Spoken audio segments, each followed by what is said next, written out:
All right, let's dive into a story that is just a tangled mess of high stakes crime.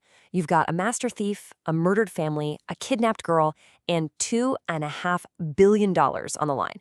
We're going to unravel this whole crazy heist. Let's get into it. This one line from a super tense deal in Moscow, it just perfectly sums up the whole world of the Saint. I mean, it's this place full of contradictions, right? You've got thieves with their own moral codes, heroes who are breaking the law. Nothing is ever what you think it is. And honestly, it's the perfect place to kick off our story. Okay, so let's meet our main guy, Simon Templar. The first time we see him, he's in Moscow pretending to be a criminal so he can get his hands on a nuke, all while the FBI is breathing down his neck.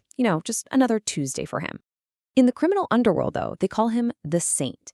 He's basically a ghost, a master of heists everyone thinks are completely impossible. And this right here, this gets to the heart of who he is. Is he Simon Templar, this super wanted international thief? Or is he the Saint, this kind of modern Robin Hood who secretly gives all his stolen cash to charity? The whole story, I mean everything, really comes down to which side of him is gonna win. So, every great heist has to have an incredible prize, right? Well, this one is massive. We've got the new president of Nigeria, Ezekiel Abaka, and he's done something nobody thought was possible. He personally raised billions in aid to stop his country from collapsing. But just when he thinks he saved the day, the money, it just disappears. Poof. Think about that. $2.5 billion. And we're not just talking about money here. This is the lifeline for an entire country. And it's been stolen, just wiped clean from the accounts.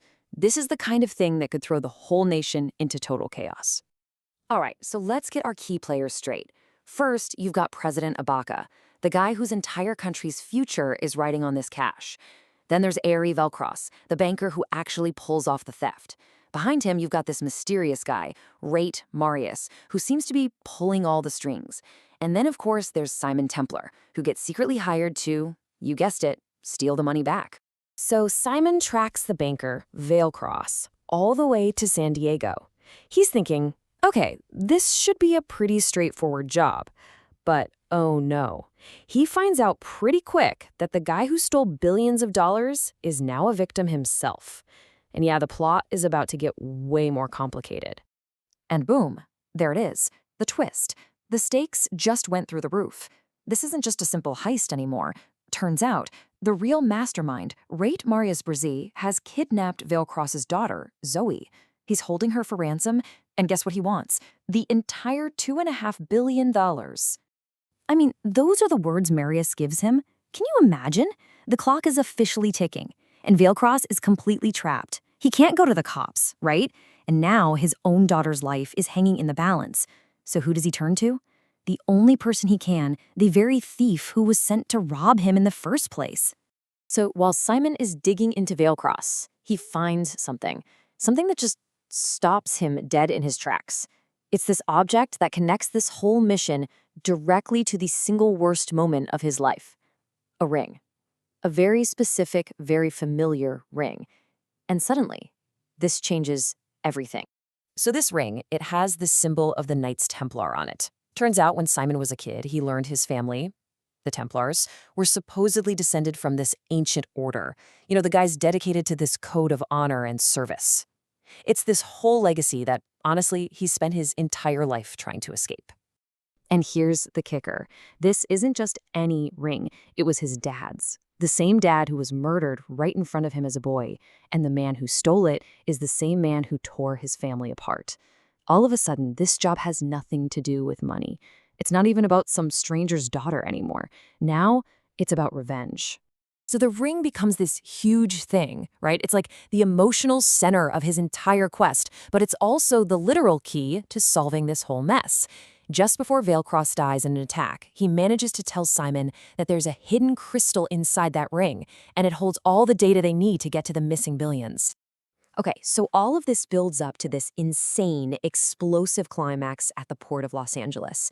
You've got Marius, who now has Simon's partner, Patricia, and the kidnapped girl, Zoe. Simon's got the ring, and oh yeah, remember the FBI? They've been hunting Simon this whole time, and now they're closing in on, well, pretty much everyone. All right, let's break down Simon's big play here. He agrees to the exchange. His plan is to start the money transfer just to lure Marius out into the open. But his real plan? It's to use all the chaos from that transfer as a cover to rescue the hostages, and finally come face to face with the man who ruined his life. And then, in that final showdown, the truth finally comes out. Rape Marias just straight up admits it. He was the one who murdered Simon's parents all those years ago just to get his hands on that ring. The big, bad international criminal and the ghost from his childhood, they're the exact same person. Amid all the chaos, Simon manages to rescue the hostages and totally outplay Marius. But here's the thing. He doesn't kill him. He doesn't get his revenge. Instead, he chooses a different way. He leaves his arch-nemesis for the feds to deal with, so he can finish the mission his own father died trying to protect. So where does that leave everyone? Well, Simon, being the ghost that he is, just vanishes. Raymond Marius gets nabbed by the FBI and is held as a terror suspect, and they hint at this much bigger, shadowy group called the Brotherhood. Zoe is safe and sound. And, most importantly, Simon makes sure that every single cent of that $2.5 billion gets transferred back to the people of Nigeria. He finishes the job, not as a thief, but as the saint.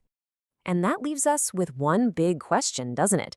I mean, after you see him risk absolutely everything, not for money, but for justice, you have to ask yourself, is he just a thief who